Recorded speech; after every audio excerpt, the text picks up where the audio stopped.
A graça e a paz do Senhor Jesus, amados irmãos e irmãs, pastora Cláudia Breves Cardoso aqui com mais uma palavra de vida para você. Êxodo capítulo 2, a partir do versículo 1, nos diz assim: E foi-se um varão da casa de Levi e casou com uma filha de Levi. E a mulher concebeu e teve um filho, e vendo que ele era formoso, escondeu 3 meses. Não podendo, porém, mais escondê-lo, tomou uma arca de juncos e a betumou com betume e pés, e pondo nela o menino, a pôs nos juncos à borda do rio. A irmã do menino postou-se de longe para saber o que lhe havia de acontecer. E a filha de Faraó desceu a lavar-se no rio, e as suas donzelas passeavam pela borda do rio. E ela viu a arca no meio dos juncos, e enviou a sua criada, e a tomou. E abrindo-a, viu o menino. E eis que o menino chorava, e moveu-se de compaixão dele, e disse: Dos meninos dos hebreus é este. Então disse sua irmã, a filha de Faraó: Irei eu a chamar uma ama das hebreias, para que crie este menino para ti? E a filha de Faraó disse-lhe: Vai. E foi-se a moça e chamou a mãe do menino. Então lhe disse a filha de Faraó: Leve este menino e cria-mo. Eu te darei teu salário. E a mulher tomou o menino e criou. E sendo o menino já grande, ela o trouxe à filha de Faraó, a qual o adotou, e chamou o seu nome Moisés, e disse: Porque das águas o tenho tirado. Louvado seja Deus. Que palavra tremenda! E a pergunta que o Espírito Santo faz a você nesta hora é: quem controla você? Quem tem controlado você? Segundo a história dos relatos dessa história sobre a mãe de Moisés, Joquebede, nós entendemos que o medo estava controlando aquela população, porque Faraó naqueles dias haviam escravizado os israelitas. E o número de israelitas havia crescido a tal ponto, no capítulo 1, de 8 a 14, que Faraó fica preocupado e começa a escravizá-los para poder controlá-los. E assim é, quando você começa a ter um crescimento, uma liberdade, um conhecimento da palavra, um crescimento espiritual, inimigo das nossas almas fica preocupado e começa a querer nos escravizar, nos tornar cativo de sentimentos, de medo, de insegurança. Para quê? Para que nós não possamos avançar ainda mais. E aquele homem começa agora a ordenar as parteiras que matassem os meninos que nascessem de mães hebreias. Você vai ver isso em Êxodo capítulo 1, 15 a 16, dizendo que ele ordena essas mulheres para matar, se for menino, para matar, com medo de uma revolução, com medo de um dos hebreus se levantarem contra ele e fazer com que aquele grande povo agora tome o poder. Mas aquelas parteiras, elas temiam a Deus. Isso está em Êxodo 1:17. Diz que as parteiras temiam a Deus e não fizeram como Faraó, o rei do Egito, lhes dissera, mas elas conservaram os meninos com vida por temor a Deus. Então, o rei do Egito chama essas parteiras e diz: Por que fizeste isso? Por que guardaste a vida dos meninos? E as parteiras disseram: As mulheres hebreias não são como as egípcias, porque elas são vivas e elas têm dado à luz os filhos antes que as parteiras cheguem a elas. E Deus abençoou essas parteiras a tal ponto que elas ficaram fortalecidas no Senhor. Deus deu a elas família. Há uma versão da Bíblia no versículo 21 que, como as parteiras temeram a Deus, Deus estabeleceu a elas família. Eram parteiras que faziam partos, viam crianças nascer diariamente, mas elas mesmas não tinham seus filhos, sua família. E Deus concedeu a elas a graça de ter uma família por guardar aquelas crianças. Mas o interessante é que o medo, muitas das vezes, quer nos controlar. Quando nós começamos a crescer, quando nós começamos a fazer a vontade de Deus, e você vê que você está no rumo certo, no centro do querer de Deus, e os sinais dos propósitos do Senhor começam a acontecer na tua vida, começam a vir, então, a insegurança, o medo, as frustrações, pensamentos de memórias do passado que nos tornaram cativos e querem voltar. E nós precisamos entender que Deus se faz presente em nossas vidas hoje e que nós não podemos viver presos no passado, nem mesmo com medo do futuro, porque isso vai gerar em nós uma grande ansiedade. E com isso nós deixamos de viver o hoje, que é o tempo do propósito, é o tempo de viver o querer de Deus. E a pergunta que não quer calar é essa: o que é que tem te controlado? Veja que uma família da casa de Levi, um homem foi e se casou com uma moça da tribo de Levi, ou seja, ele viveu o propósito, né? Então, viva o propósito. Ele cumpriu em obediência aquilo que precisava. Ele casou com alguém que tinha a mesma visão. Ele casou com uma pessoa da mesma casa, da mesma linhagem. A palavra diz: como andarão dois juntos se não tiver acordo, né? O profeta Amós vai declarar. Então é importante você entender que é necessário, para que você viva o propósito de Deus, que você ande com pessoas que têm o mesmo pensar, o mesmo propósito, o mesmo espírito, né? Para que vocês cheguem mais rápido aonde Deus quer, para que vocês realizem o querer do Senhor. Essa mulher, então, ela concebe, tem um filho, e essa família era escolhida de Deus para viver o propósito. E esse menino era formoso. E essa mãe, por medo, porque o medo tentou controlar Joquebede por muito tempo. Joquebede queria a segurança do seu filho.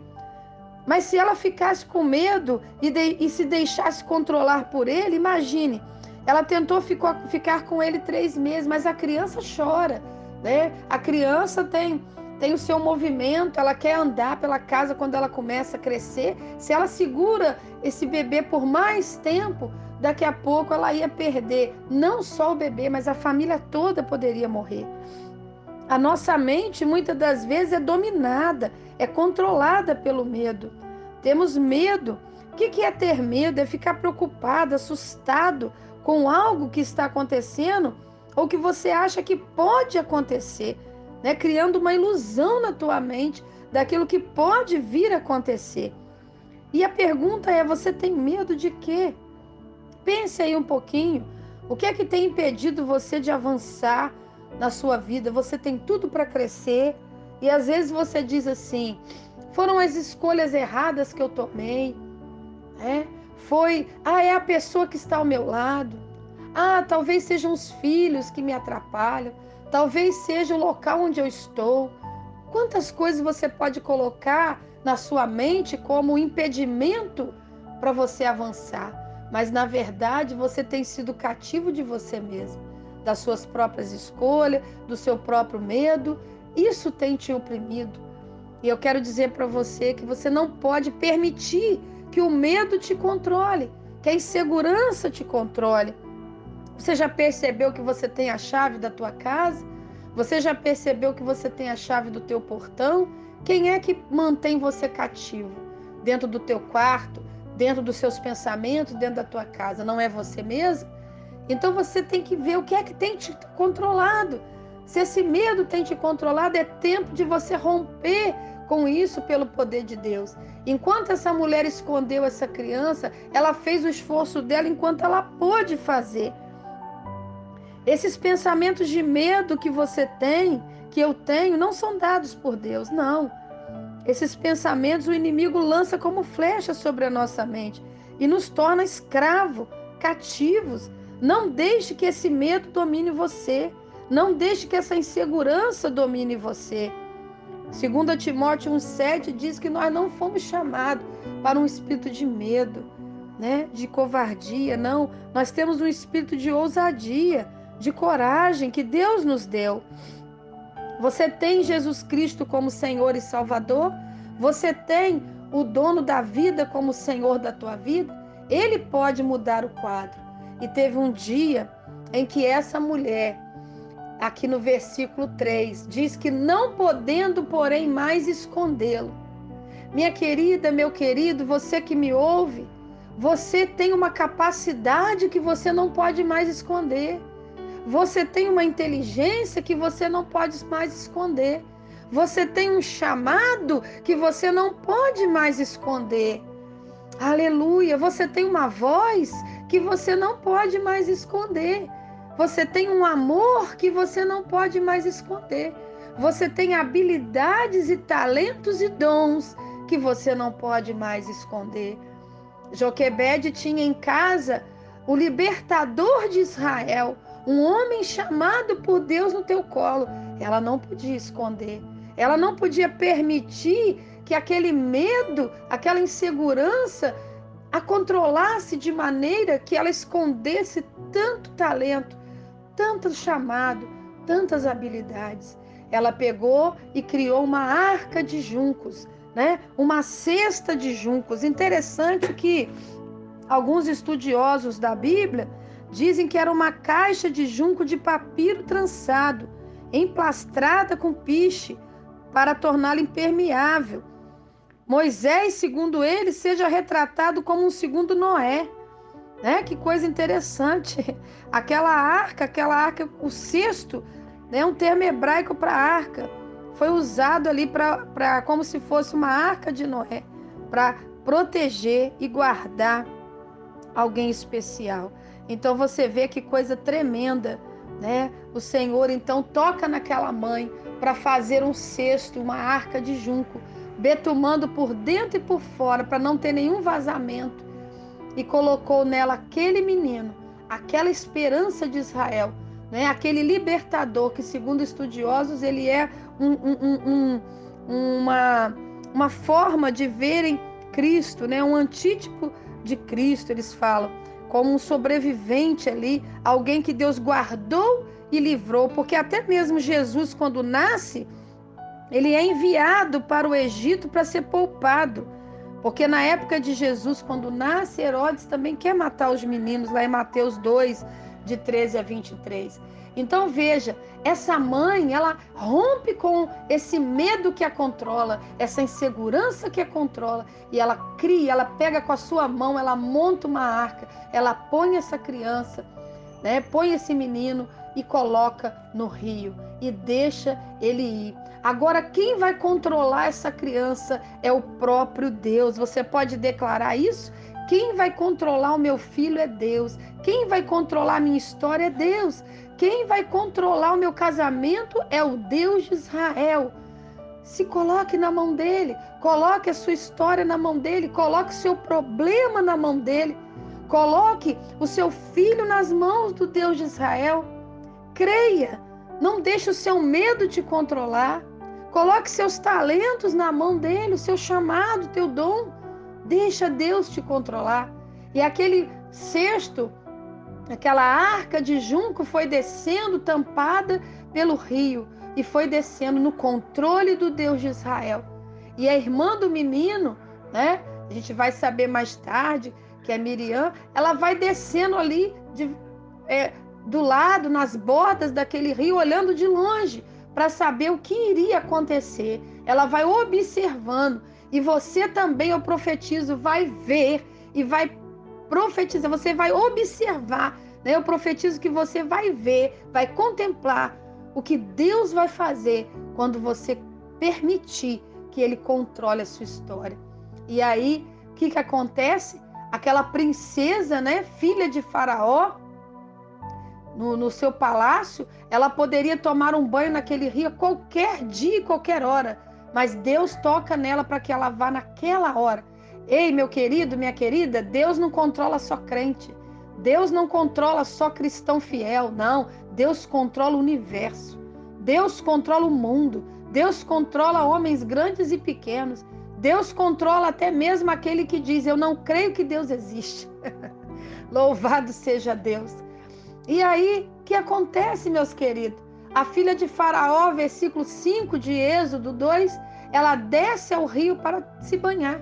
e suas donzelas, né, as mulheres que tomavam conta dela também descem ali para ficar passeando a borda para tomar conta dela. E ela vê a arca no meio ali do rio, no meio dos juncos ali, daquelas plantas aquáticas. E ela manda uma criada para pegar.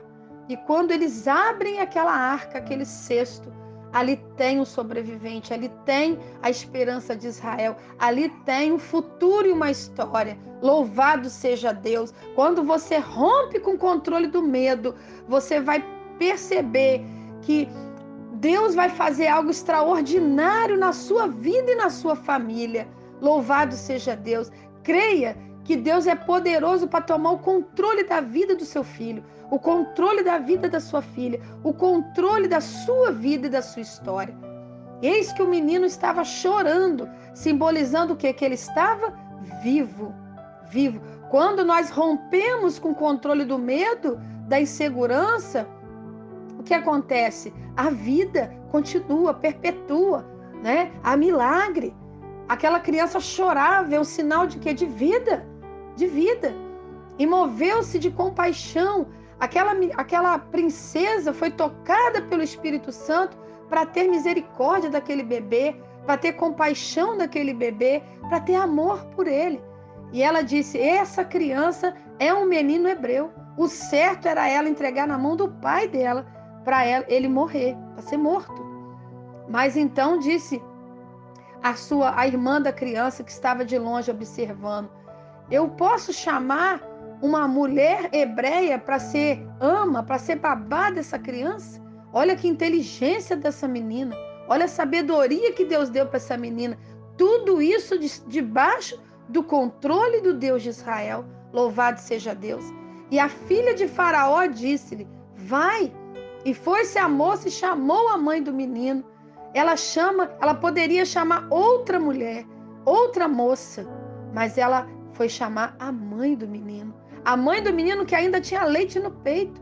A mãe do menino que estava lá na beira do rio, talvez chorando por aquela criança e orando e dizendo: ó Deus de Israel, protege o meu filho. Não sei aonde ele vai chegar, não sei que caminho ele vai trilhar, mas que ele caia em boas mãos. E Deus estava ouvindo o clamor daquela mulher, louvado seja Deus. Então, ela traz a mãe do menino. E a filha de Faraó, aquela princesa, diz para ela: olha, você cria essa criança para mim como meu filho, e eu vou dar a você um salário. Você já parou para pensar que quando você sai do controle do medo e você entra no controle de Deus, além de você ter de volta aquilo que você perdeu, você ainda é assalariado por fazer o que você gosta? Escute isso. Quando você sai debaixo do controle do medo, da insegurança, e entra para debaixo do controle do Deus de Israel, além de você ter de volta o que você perdeu, você ainda é assalariado por fazer o que tem prazer em fazer, o que gosta de fazer. Ela estava recebendo salário. Ela foi assalariada, poupada e abençoada por cuidar do próprio filho, amamentar o próprio filho, fazer o que gosta. Você, quando fizer o que Deus quer, estiver debaixo do controle do Senhor, você vai, em nome de Jesus, aleluia, receber de volta o que perdeu. E você ainda vai ser assalariado por fazer coisas que você tem prazer em fazer. Louvado seja o Deus que controla o universo. Amém? E a mulher tomou o menino e o criou. E ele, já grande, ela trouxe para a filha de Faraó, a qual adotou aquela criança. Ou seja, deu a ela estudo, ensino, ensinou outras línguas, preparando. Na verdade, Moisés ali foi preparado no palácio para ser o grande libertador de Israel. E ela disse para ele: o seu nome vai ser Moisés, né? É um nome semita. É um nome semita, né? Que significa nascido, né? É nascido. Em algumas versões diz: porque das águas eu o tirei, eu o tenho tirado. Então você vê que é um nome dado por eles, é um nome semita, né? Ele recebe um nome ali, de dentro daquele ambiente, para que ali ele aprenda o que era necessário aprender, para mais tarde ele voltar naquele lugar como um libertador.